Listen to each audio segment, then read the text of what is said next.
Je n'avais pas particulièrement l'intention d'intervenir, mais devant de tels propos, vous m'accorderez le droit de souligner deux, trois petites choses. D'abord, nous réjouir parce que chaque fois qu'on signe une convention pluriannuelle d'objectifs dans le cadre du spectacle vivant, on ne peut que s'en réjouir, surtout dans ce contexte de grande fragilité et de choix budgétaires qui fragilisent particulièrement ce secteur. La question que j'aurais envie de poser, c'est qui instrumentalise qui dans cette affaire? Ces petites structures dont je parle dans le domaine du spectacle vivant sont les premières à subir une instrumentalisation politique que, évidemment, la loi séparatisme du 24 août 2021 a rendu possible grâce à cet outil de répression politique qu'est le contrat d'engagement républicain. On mesure ici, quand on écoute le Rassemblement national, à quel point cet outil pourrait venir effectivement contraindre la liberté de création, contraindre la liberté d'expression de toutes ces compagnies artistiques qui sont sur notre territoire. Deux exemples. Compagnie Arlette Moreau. Une compagnie théâtrale qui réalise des spectacles de rue interactifs qui visent à sensibiliser les spectateurs sur d'importantes problématiques contemporaines.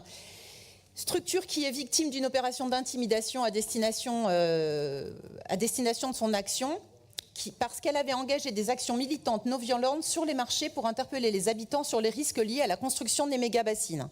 Autre exemple, dans le Limousin,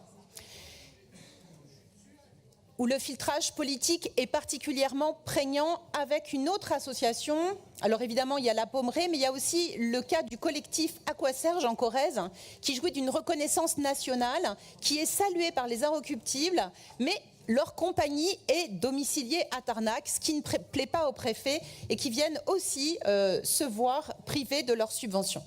Donc peut-être une occasion de rappeler que ce contrat d'engagement républicain, il donne les outils à des élus locaux, à des préfets qui effectivement voudraient pratiquer une certaine forme d'ingérence sur les projets artistiques de ces compagnies.